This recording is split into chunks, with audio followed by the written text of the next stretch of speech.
Welcome back. Let's get serious for a second. Imagine not knowing where or how you're going to get your next meal. Well, people right here in our community deal with this food insecurity every single day, which is why we need to come together and actually do something about it. Yes, and you can join forces with KGUN, the Community Food Bank, HSL Properties, and Sun Tran to stuff the bus. And joining us this morning with some of the details, we have Norma Cable, Lisa Rosenfeld, and Luz Navarrete. Great to have you here and back again. We love doing this every year. It's so important, and you know, it's so emotional for a lot of people. Would you agree with that? I mean, you see some of the people firsthand. It is, and we see there is unfortunately too many people in Tucson that have food insecurity, and it affects, you know, the adults and obviously the children as well.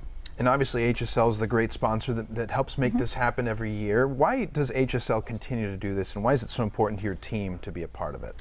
The Tucson community is something that we're passionate about, and because we do have access to people where they live, we get to see people that are experiencing food insecurity firsthand, and it's really just motivated us to try to make a difference. Yeah. And every year you do. The team comes through. I've seen you guys burning those calories, packing the trucks and packing the boxes. It's a feel-good moment. It is, and this is unique. This is a unique type of event. If somebody hasn't been involved with this, what would you say?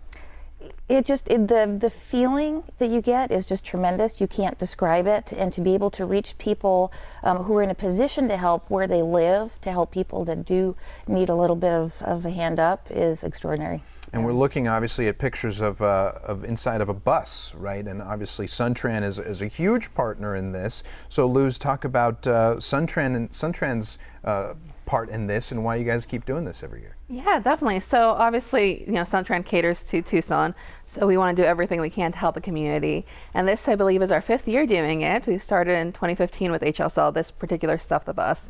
So it's something that we look forward to every year. And it's so successful. I mean, it's really nice to see the Tucson community come together and people pull up, and especially with their kids too, and they're teaching such great lessons. And when I think about donating to the food bank, like you had mentioned, I see kids' faces, because it's not just the adults who come and pick it up, but you have to remember their kids at home who are affected by this as well. So we're seeing peanut butter here. That's one of the best things you can donate, right? Tell us some of the others. Sure. So for the Community Food Bank, we are always looking for those shelf-stable donations that we know we can transport safely to the people who need them. And if you think about how far a jar of peanut butter goes, that's a wonderful way to serve the families that are in need. So yes, we're always looking for peanut butter. We're looking for low sodium canned vegetables, canned soups, things like canned protein, which would be canned tuna, canned chicken, breakfast cereal, oatmeal. Those are great donations. And then canned fruits that are in their juices, so a little more healthier, and nuts and seeds are great donations. Again, we're looking for healthy, nutritious donations, things that you would feed your family, things that you would feed a child.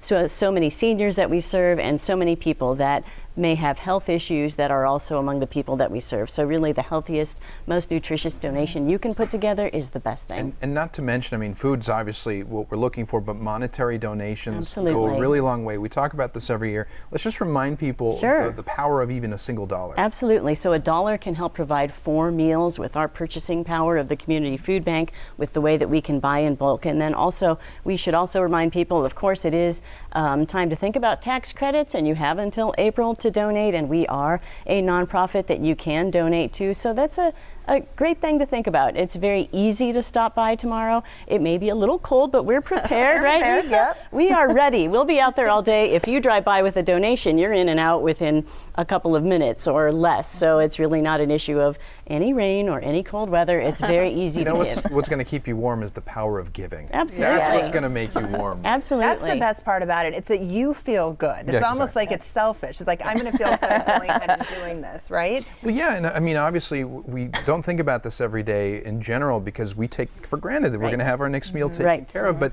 give us just a picture of the food insecurity that this community is dealing with. Absolutely. We know that we have the 5th highest rate of childhood hunger in the country. We know that we rank among the top 15 states for food insecurity overall. We also know that when things are tight, you've paid your rent, you've paid your utility, often food becomes just this sort of liquid sort of expense that maybe you're going to be able to make it through the end of the month or maybe not. And that's where we run into that difficulty. Hardworking families, families that are working 2 or 3 jobs, seniors who are trying to make things work on a fixed income and maybe raising grandchildren that they just hadn't planned for. Right. And so food, the expense just is not something that is always that easy for everyone. And we've seen that through the holidays with trying to put together the cost of a holiday meal. We see it also though day to day. And it's top of mind giving when we're talking about the season of giving, but that is over now. Right. We're heading into spring, Right. and people aren't, thinking about That's right. donating food. And so sometimes I would imagine that that's when it drops off a little bit. Yes, it does drop off for us in the spring, but we know that the hunger rate, the food insecurity rate does not drop off. That demand Right. does not change. And since we're serving 5 counties in southern Arizona, we see it, especially in the rural areas where jobs are tight, where things are not always available. So really important for us to get these food drives going. They provide a good array of food and great shelf-stable food that we can transport to Yeah. different areas And that we you've serve. made it so easy. You don't even have to Right get out off of the Main car. Street. That's right. In some cases, That's right. pull up and I will drop be it off. there. I'd be happy to take That's cash right. or You your heard food it donation. here. You heard Yeah. it here. You guys, thank you for what you're doing every year. Nice to Thank see you. Good partnership. And tomorrow from 6 a.m. to 6 p.m., you can stuff the bus with canned and non-perishable food at Dorado Golf Course. That's where we were last year. All the donations will help get them restocked at the Community Food Bank of Southern Arizona.